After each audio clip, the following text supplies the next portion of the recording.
पहन के अइहा जानू सूट पियर पियर। भेंट करबो छठी घाटी डियर पहन के अइहा जानू सूट पियर पियर।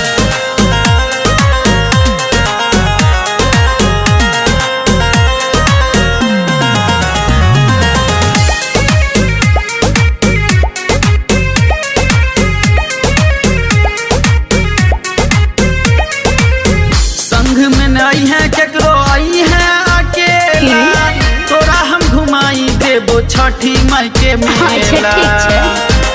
सुनै छी ने जान जल रे जले बे मिठाई तू खिला दे रे, हमरा कोना के बहले दिला दे रे। फोटो करबो फेसबुक पर शेयर शेयर। फोटो करबो फेसबुक पर शेयर पहन के अइहा जानू सूट पियर पियर। भेंट करबो छठी घाटी डियर पहन के अइहा जानू सूट पियर पियर।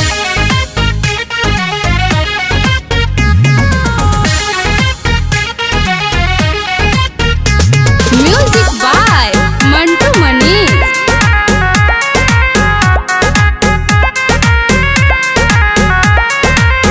घूमबे सारी रात पूरा रहत आजादी, छठी माई के कृपा से हो जेतै शादी।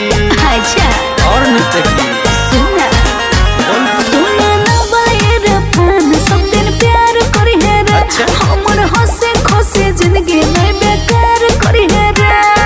करबो तोरा हरदम हम के यार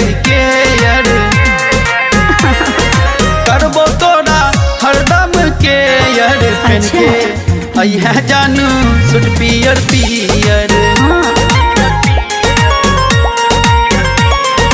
भेंट करबो छठी घाटी डियर पहन के अइहा जानू सूट पियर पियर।